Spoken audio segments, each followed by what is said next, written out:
Hello बच्चों, DAV ज्ञान channel में आपका स्वागत है। आज मैं आपको बहुत ही आसान तरीके से वर्ण विच्छेद सिखाऊंगी। आइए सीखते हैं। वर्ण का अर्थ है अक्षर और विच्छेद का अर्थ है अलग करना। किसी शब्द में आए सभी स्वर और व्यंजनों को अलग अलग करके लिखना वर्ण विच्छेद कहलाता है। स्वर का अर्थ है मात्रा। यहाँ पर हम महल उदाहरण लेते हैं। महल, यहाँ पर मौ को अलग करने के लिए हमने मौ में हलंत लगाया है और उसके बाद उससे स्वर को अलग किया है।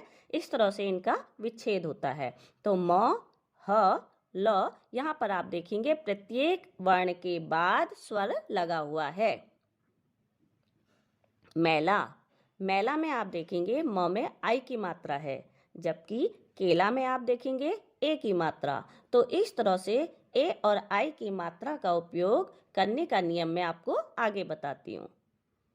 यहाँ पर पहला नियम है स्वर के कभी टुकड़े नहीं होते, यानी स्वर जब अपने मूल रूप में ही होता है तो उसे आप विच्छेद करते समय वैसा ही लिख देंगे। जैसे इमली, यहाँ पर पहला अक्षर ही स्वर है और जहाँ पहला अक्षर स्वर होता है वहाँ पर आपको याद रखना चाहिए कि स्वर को वैसे ही उतार दिया जाता है। और उसके बाद हम सीधे दूसरे वर्ण पे जाते हैं। म, इमली का दूसरा अक्षर हमारा वर्ण है।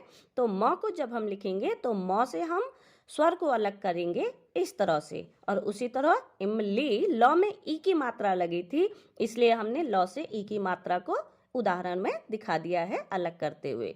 आइए दूसरा नियम देखते हैं। जो अक्षर पहले से ही आधा है उसे हलंत लगाकर दिखाएंगे।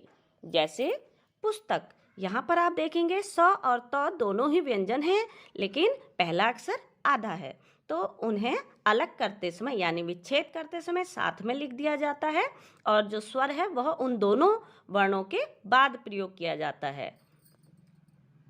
अगला है ए और आई की मात्रा लगाने का नियम।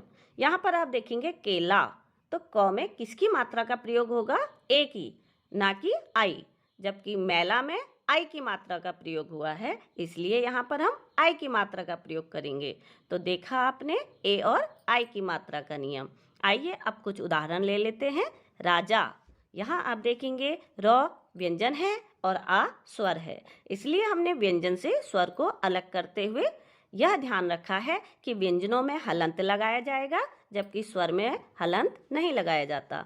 आइए अगला उदाहरण देखते हैं। अनुस्वार और अनुनासिक का।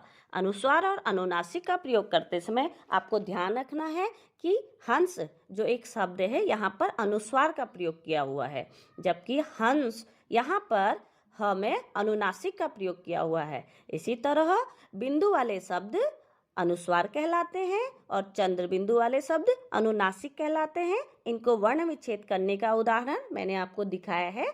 आप भी प्रयास कर इनका अभ्यास कर सकते हैं। धन्यवाद।